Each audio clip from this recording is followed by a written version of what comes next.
আমরা চাই আজ অবহেলিত বাগারপাড়া অভয়নগর এবং বসুন্ধিয়া ইউনিয়নের গণমানুষের পাশে থাকতে, জনগণের জীবনযাত্রার মান উন্নয়ন করতে, জনগণ যাতে নিরাপদে বসবাস করতে পারে তার জন্য সুন্দর পরিবেশ সৃষ্টি করতে। আমরা যদি আগামী দিনে বাংলাদেশে ন্যায় এবং ইনসাফ ভিত্তিক একটি সমাজ প্রতিষ্ঠা করতে পারি, বাংলাদেশকে যদি দুর্নীতিমুক্ত করতে পারি, চাঁদাবাদ মুক্ত করতে পারি, সন্ত্রাস মুক্ত করতে পারি, দখলবাদ মুক্ত করতে পারি, এদেশের মানুষকে সুন্দর জীবন আমরা উপহার দিতে পারবো ইনশাআল্লাহ। সংগ্রামী অভয়নগরবাসী, আমি বলতে চাই, আমরা বাংলাদেশের সকল শ্রেণী পেশার মানুষ, সকল ধর্মের মানুষকে নিয়ে জাতীয় ঐক্যের মাধ্যমে আমাদের প্রিয় মাতৃভূমি বাংলাদেশকে একটি স্বনির্ভর বাংলাদেশ হিসেবে করতে চাই। আমরা সকল মানুষকে আমাদের বুকে ধারণ করতে চাই।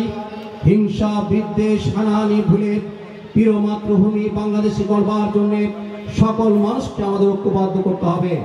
বৈষম্যবিরোধী ছাত্ররা যেভাবে এদেশের সকল ছাত্র সমাজ, শ্রমিক সমাজ, সকল মানুষকে একটি ফ্যাসিবাদী শক্তির বিরুদ্ধে ঐক্যবদ্ধ করে আন্দোলন করেছিল, 2000 তরুণ জীবন দিয়েছিল, 40,000 তরুণ আহত হয়ে ফ্যাসিবাদ মুক্ত বাংলাদেশ তৈরি করেছিল, আমরা আগামী দিনে ঠিক সেভাবে বাংলাদেশের সকল মানুষকে ঐক্যবদ্ধ করে একটি কোরআনের সমাজ প্রতিষ্ঠা করতে চাই।